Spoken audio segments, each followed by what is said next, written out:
સમાચારોમાં વાત કરીએ કેન્દ્ર શાસિત પ્રદેશ દીવમાં બોટ અને હોડીમાં આગ લાગી છે। કોગલા ગામ પાસે જેટીમાં 2 મોટી બોટ અને 3 નાની હોડી સળગી ઉઠી હતી। લોકોને જાણ કરતા સ્થાનિક ફાયર વિભાગની ટીમ દોડી આવી હતી અને સતત પાણીનો મારો ચલાવીને ભારે જહેમત પછી આગ પર કાબુ મેળવ્યો। આગ કયા કારણોસર લાગી તે જાણવા માટે પોલીસે તપાસ શરૂ કરી છે। તો આગની આ ઘટના સામે આવી છે। ઘટના અંગે વાત કરીએ કે જેટી પર બોટ હોડીમાં આગ લાગી હોવાનું સામે આવ્યું છે। ફાયર વિભાગે ભારે જહેમત બાદ આગ પર કાબુ મેળવ્યો હતો। 2 બોટ અને 3 હોડીમાં આગ લાગી હતી। તો આગ લાગવાનું કારણ જાણવા પોલીસે તપાસ શરૂ કરી છે। દીવમાં ઘોઘલા જેટી પર બોટ પરની આ ઘટના સામે આવી છે, જેમાં 2 બોટ અને 3 હોડીમાં નુકસાન પણ થયું છે।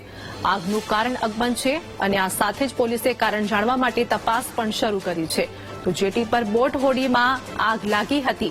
ફાયર ફાઈટરની ટીમ પણ ઘટના સ્થળે પહોંચી હતી અને આગનું કારણ જાણવા માટે પોલીસે વધુ તપાસ પણ શરૂ કરી છે।